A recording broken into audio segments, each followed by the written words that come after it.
Você já reparou que, por mais que trabalhe, por mais que organize as contas, há sempre um momento do mês em que surge a pergunta: para onde foi o meu dinheiro? É uma sensação estranhamente familiar. Viver de salário em salário, sempre com a impressão de que algo escapa entre os dedos. E no fundo, um cansaço que não vem só das finanças, mas da mente que nunca descansa. Enquanto isso, olhamos para o Japão e vemos algo curioso. Num país onde muitas pessoas ganham menos do que nos países ocidentais, parece existir uma calma diferente no modo como lidam com o dinheiro. Uma serenidade que não depende de riqueza. E foi essa serenidade que me fez parar, porque eu também já vivi nessa confusão silenciosa, a tentar controlar tudo e mesmo assim, sem controlo nenhum. O que aprendi é que os japoneses têm uma forma completamente distinta de encarar o consumo, o conforto e aquilo que é realmente essencial. Para eles, minimalismo não é estética, é proteção, é clareza. É um modo de reduzir o ruído para que a vida se torne mais leve. Financeiramente, emocionalmente, interiormente. E a parte mais bonita? Não é preciso viver no Japão para incorporar estes princípios. Pequenas escolhas diárias. Gastar com intenção, evitar dívidas desnecessárias, preferir a estabilidade ao excesso, já começam a mudar a forma como respiramos dentro da nossa própria vida. Hoje, quero levar consigo esta jornada, não para impor mudanças, mas para oferecer espaço. Um espaço onde talvez você descubra que a tranquilidade financeira não começa no banco, mas nas escolhas pequenas, conscientes e consistentes. Se estiver pronto, vamos juntos. Há uma paz discreta à espera de entrar. E talvez este seja o momento certo para lhe abrir a porta. 1. Uma cultura de poupança profundamente enraizada e um estilo de vida minimalista. Comecemos com uma verdade simples, porém desconcertante. No Japão, existe uma filosofia inteira construída para que as pessoas não desejem mais coisas. E o mais curioso é que isso não nasce da privação, mas da certeza tranquila de que a abundância verdadeira aparece quando deixamos espaço para ela. Essa raiz cultural é antiga. Quando o Zen entrou no Japão, no século XII, trouxe consigo uma promessa silenciosa. A iluminação não está no acúmulo, mas na simplicidade. Desde então, essa visão foi se infiltrando na arquitetura, na arte, na forma de preparar um chá ou organizar uma casa. No coração dessa sensibilidade está o conceito de ma, o espaço entre as coisas, o vazio cheio de intenção. No Ocidente, um quarto quase vazio pode parecer pobreza, mas para os japoneses ele é potencial. Uma parede branca não é tédio, é a tela onde a mente pode respirar. Um objeto solitário numa mesa não é falta, é presença. Penso muitas vezes que nós, vivendo em Lisboa, no Porto, em Maputo ou São Paulo, raramente paramos para sentir o espaço entre as coisas. Queremos preencher cada secção do dia, cada canto da casa, cada silêncio da mente. E é precisamente por isso que o ma surpreende. Ele não convida a adicionar, mas a retirar, até que sobre apenas aquilo que realmente tem significado. Foi dessa sensibilidade que nasceu o movimento moderno Danshari, 3 ideogramas que, em conjunto, constroem uma prática. Dan é recusar o que não é necessário. Sha é libertar-se do que já não serve. Ri é desapegar-se emocionalmente das posses. Hideko Yamashita popularizou este método em 2009 e milhões de japoneses adotaram-no não como uma estética, mas como uma libertação espiritual. Quando você remove 80% do que é excesso, os 20% restantes tornam-se preciosos. Você não se sente pobre, sente-se livre. Mas, filosofia sem prática é como um jardim sem mãos que cuidam. E no Japão, essa prática ganhou forma num objeto humilde, um caderno. Em 1904, Hane Motoko, a primeira mulher jornalista do Japão, criou o Kakeibo, um sistema de registro financeiro pensado para ajudar famílias a tomarem decisões com clareza e intenção. Nada de apps, gráficos, planilhas, apenas papel e caneta. No início de cada mês, 4 perguntas são escritas à mão. Quanto dinheiro tenho? Quanto quero poupar? Quanto pretendo gastar? O que desejo melhorar este mês? Durante semanas, cada despesa, do café mais simples ao jantar de aniversário, é anotada com honestidade. No final, a reflexão, não culpa. E dentro desse pequeno ritual aparece o gênio do Kakeibo. Ele organiza tudo em 4 categorias: Survival, Comfort, Culture e Unexpected. Nenhuma delas reservada a status ou exibição.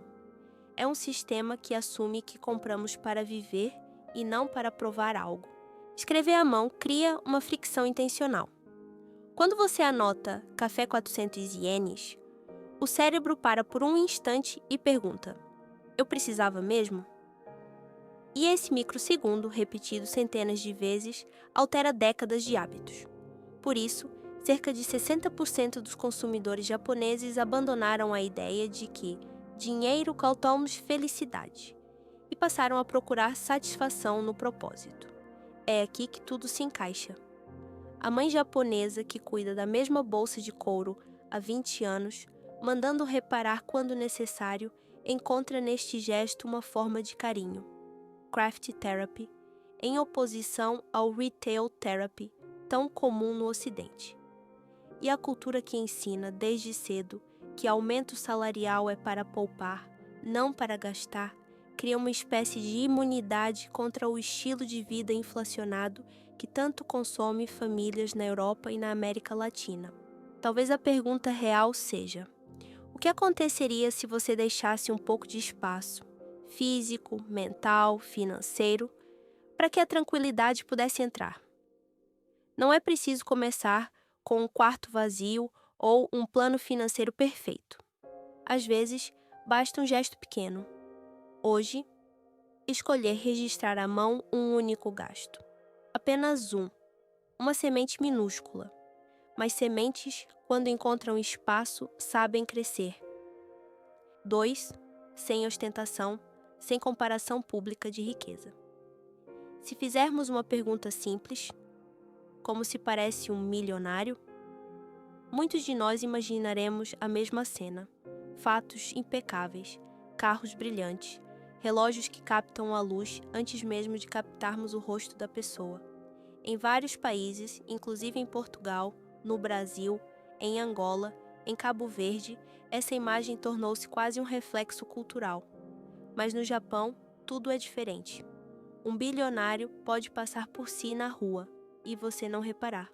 Isso não é acaso. É arquitetura cultural, construída cuidadosamente ao longo de séculos. As raízes desta visão estão no confucionismo, que entrou no Japão entre os séculos VI e VII e tornou-se ainda mais forte durante o período Edo, entre 1603 e 1868. A ideia central era simples e profunda. A virtude verdadeira é silenciosa. Chamar atenção para si mesmo era visto como uma quebra da harmonia, quase como um gesto grosseiro.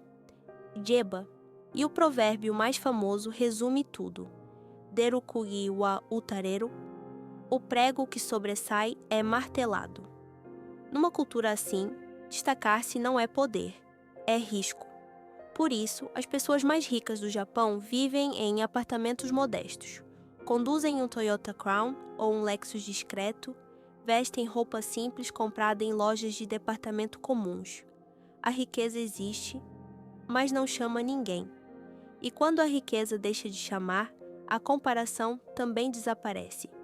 Imagine um círculo social onde ninguém consegue distinguir quem é milionário e quem é de classe média.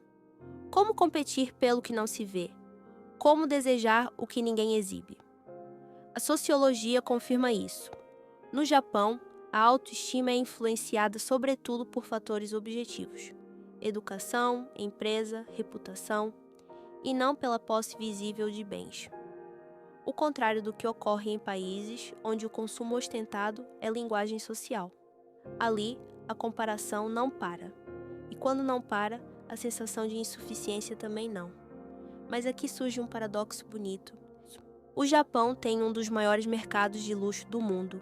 Louis Vuitton, Hermès, Rolex, todos faturam entre 12 e 22 mil milhões de dólares por ano no país, um crescimento constante entre 2023 e 2032.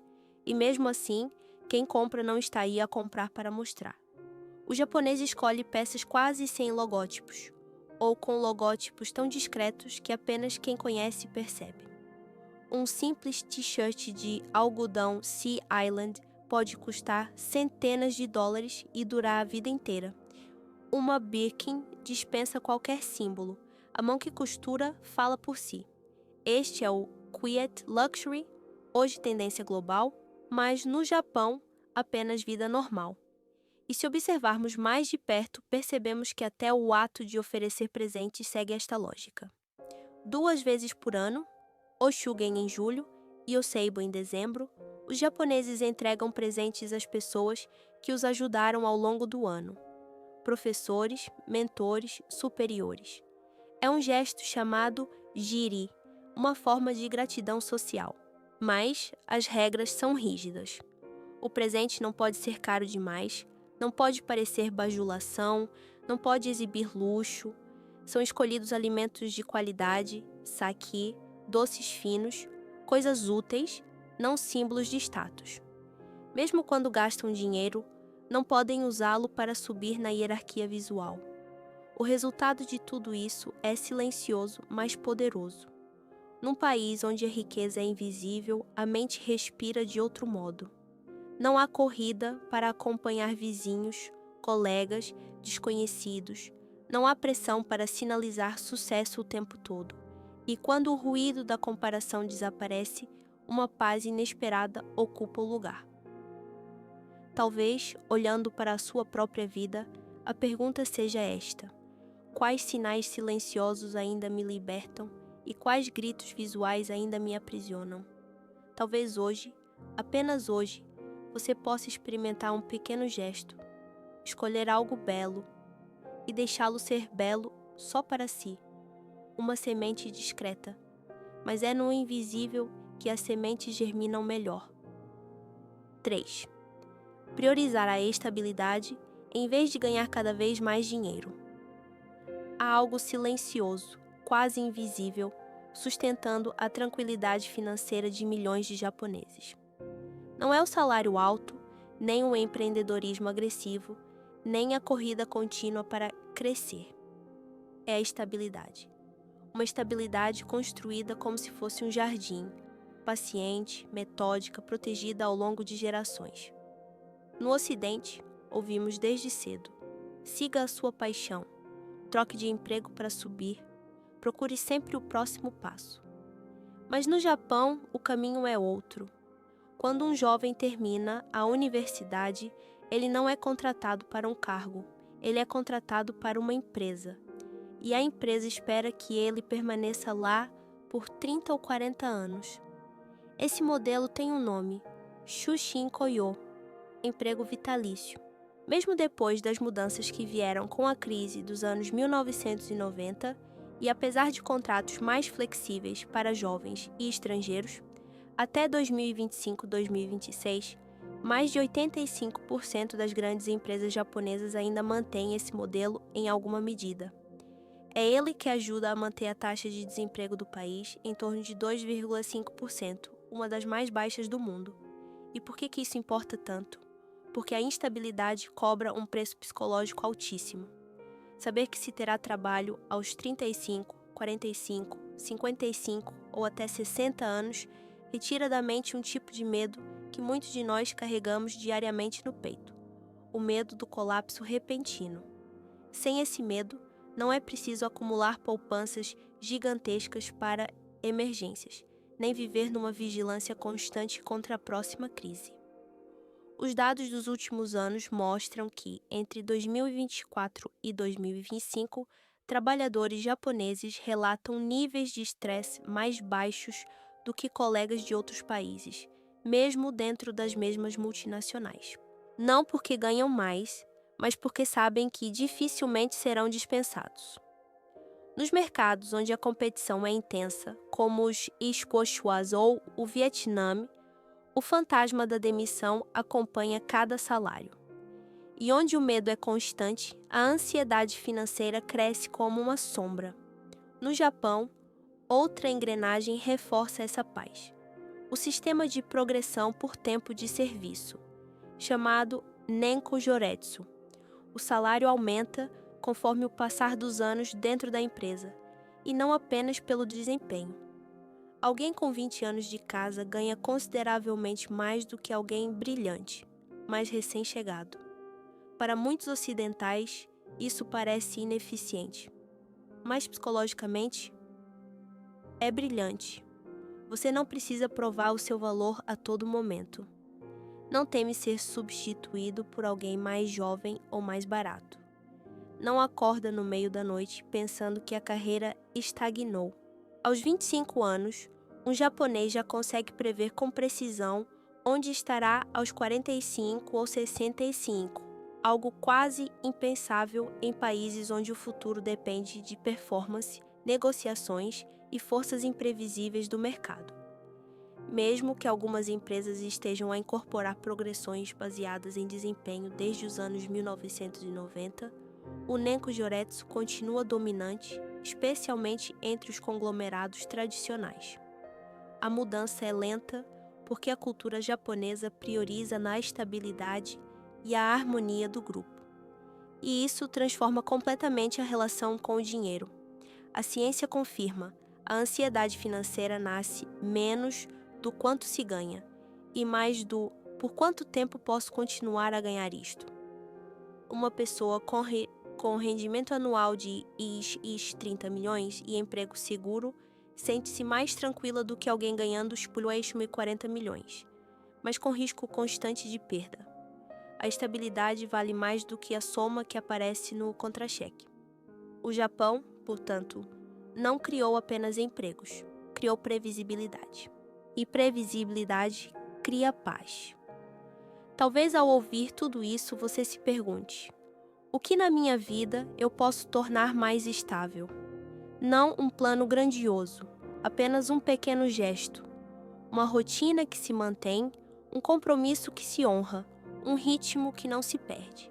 Porque às vezes a verdadeira riqueza é simplesmente saber onde se pisa quando dá o próximo passo. 4. Avessos a dívidas, especialmente dívidas de consumo. Se o Japão tivesse uma espécie de superpoder financeiro, ele não estaria na riqueza, nem na produtividade, nem na disciplina que o mundo admira de longe. Estaria na forma como os japoneses, quase espiritualmente, rejeitam a dívida de consumo. Não é metáfora. É cultura viva, moldada por séculos de incertezas, guerras, desastres naturais, crises econômicas, onde dever dinheiro significava vulnerabilidade real. Por isso, para o imaginário japonês, dívida não é ferramenta, é risco. Enquanto muitas sociedades, especialmente ocidentais, normalizam o crédito como atalho inteligente, o Japão mantém um princípio simples: primeiro poupar, depois comprar. Algo que parece antiquado, mas que resiste a todas as modas financeiras. Mesmo com cartões de crédito e compras parceladas popularizadas desde os anos 1980, a pulsão cultural continua a mesma. Não financiar o telemóvel, não parcelar o carro, não dividir a mala de marca. E o efeito é visível nos números mais recentes do BIS e SEIC, Q3 2025. A dívida das famílias japonesas é de cerca de 61,1% do PIB, abaixo do pico de 77,8% em 2000 e muito inferior à dos EUA, 68,70%, do Reino Unido, 76%, do Canadá, 100% ou da Coreia do Sul, 90%. OECD e IMF confirmam.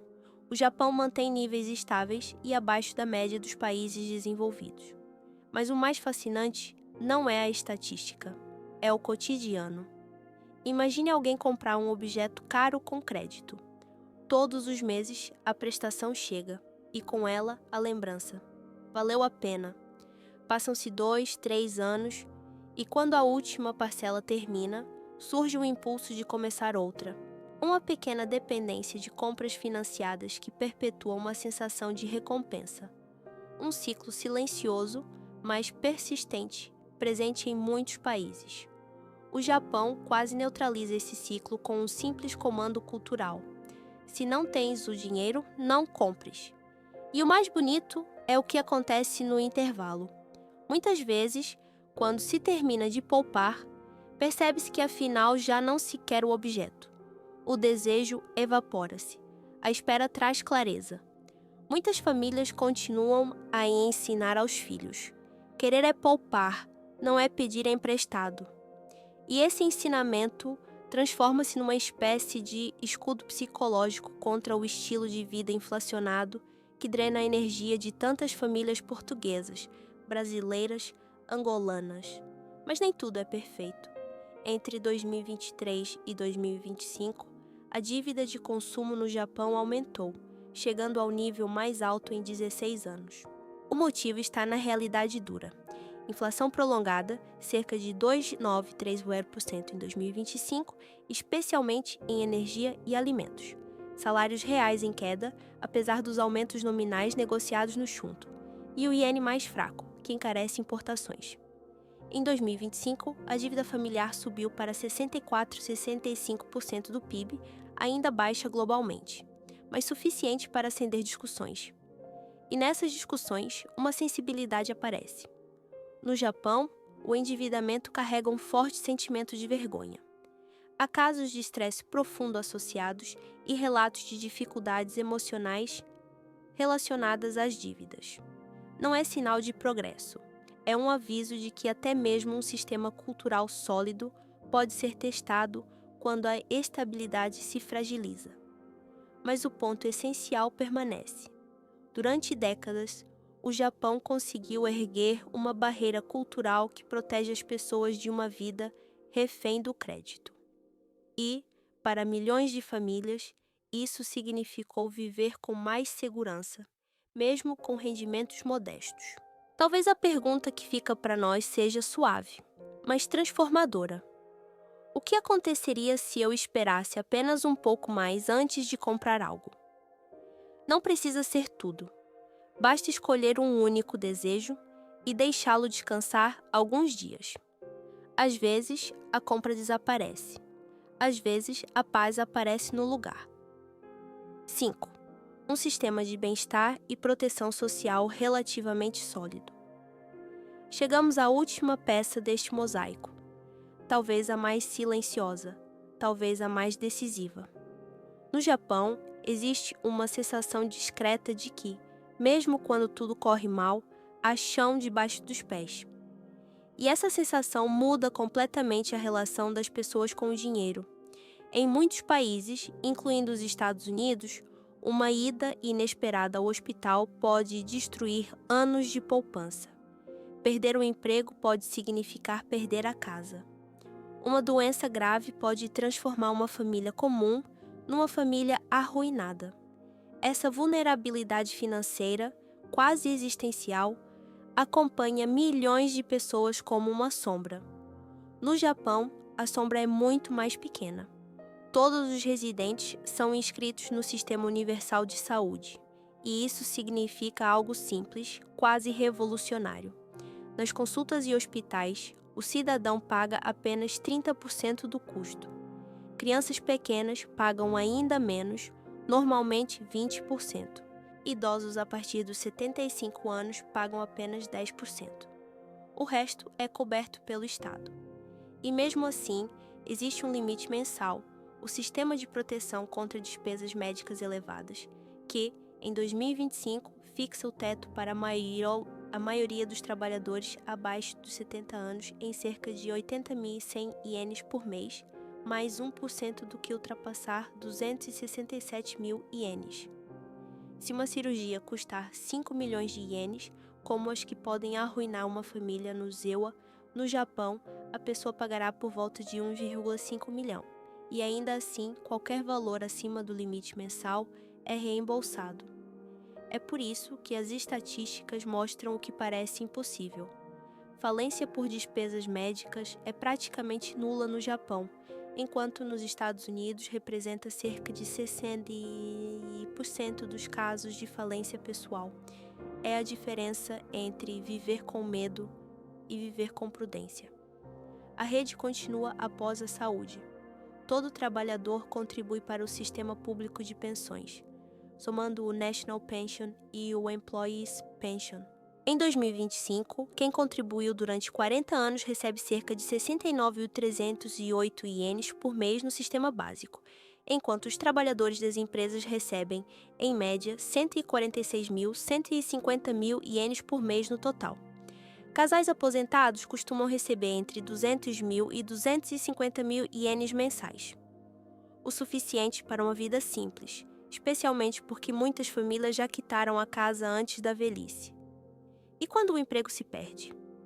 A pessoa tem acesso ao seguro-desemprego, que cobre 50% a 80% do salário anterior durante 90 a 360 dias, dependendo da idade e da experiência. Alguém entre 45 e 59 anos, com longa carreira, pode receber por quase um ano inteiro. E desde 2025, quem pede demissão voluntária espera apenas um mês para ter acesso ao benefício. Um alívio importante. Nada disso torna alguém rico, mas torna a vida segura.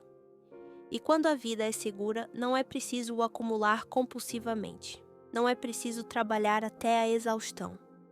Não é preciso transformar cada decisão em mecanismo de defesa. Pode-se assumir riscos calculados. Estudar algo novo, mudar de área, escolher um trabalho mais humano mesmo com salário menor. Porque existe rede. E quem sabe que existe rede, respira diferente. Talvez, olhando para este sistema, surja uma pergunta íntima. Onde na minha vida eu posso criar uma pequena rede? Talvez não seja política pública. Talvez seja um fundo mínimo de segurança. Ou uma rotina que protege a saúde. Ou uma relação de confiança que ampara nos dias difíceis. Pequenos gestos também são redes. E redes pequenas, quando sustentadas com constância, podem mudar por completo a forma como caminhamos pelo mundo. No fim de tudo, talvez a pergunta inicial ganhe outra luz. Por que os japoneses sentem menos pressão financeira? Não é porque ganham mais. Muitas vezes, ganham menos. Não é genética nem acaso. É uma cultura inteira construída para viver com menos desejo, menos comparação, mais estabilidade, menos dívida, mais proteção. 5 forças silenciosas que, quando se encontram, criam algo raro. A sensação de segurança mesmo com rendimentos modestos. E eu, que já vivi no excesso, na pressa, no medo de não ter o suficiente, aprendi uma coisa simples observando esse caminho japonês. A paz não chega quando temos tudo, mas quando deixamos de exigir tanto. Talvez para si não seja mudar o sistema, isso ninguém consegue sozinho, mas talvez haja um gesto pequeno, quase invisível, que possa entrar na sua rotina. Talvez escrever à mão as despesas de uma semana, só para ver com clareza. Talvez escolher não exibir, mas cuidar melhor do que já tem. Talvez procurar estabilidade em vez de velocidade. Ou esperar um pouco antes de comprar algo, apenas para sentir se o desejo permanece. Ou até apoiar, na sua comunidade, ideias que criam mais segurança para todos. Não é sobre transformar a vida inteira. É sobre permitir que um único princípio mude o ar à sua volta. Porque é isso que o Japão nos mostra. A verdadeira leveza não nasce de ganhar mais, mas de querer diferente, organizar diferente, proteger diferente. O dinheiro, no fundo, sempre foi secundário. E talvez hoje, ao fechar este vídeo, a única pergunta que importe seja: qual é o próximo pequeno passo que faria a sua vida respirar melhor?